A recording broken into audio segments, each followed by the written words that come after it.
I did work experience at one of the big 4 firms. They liked me, so they kept me on board. And every day after work, I'd perform magic for every single department in the accounting firm. I loved it. And one day, one of the partners came out. And I remember this curtain because this partner always had a hand in his pocket. And I always thought this was super weird. I'm like, why do you keep your hand in your pocket all the time? And one day he comes out, he pulls his hand out of his pocket and he goes, Vin, before I show you my hand, I have to tell you that in 6 months' time, 2 things will happen. I'm either gonna fire you or you can quit.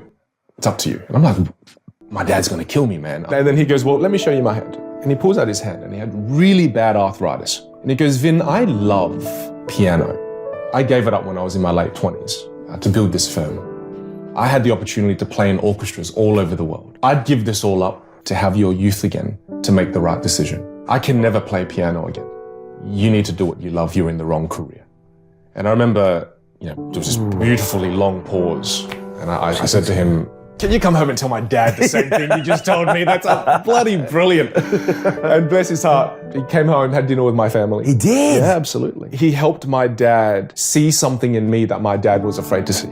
My dad knew that I had magical talents, but he was afraid to see it. My dad has known so much adversity in his life that to him, he clung to security. Whereas doing what you love is something that my dad never had the luxury of being able to do that because of that fear. That night, my dad was able to put fear aside because someone else who was successful in his eyes validated his son.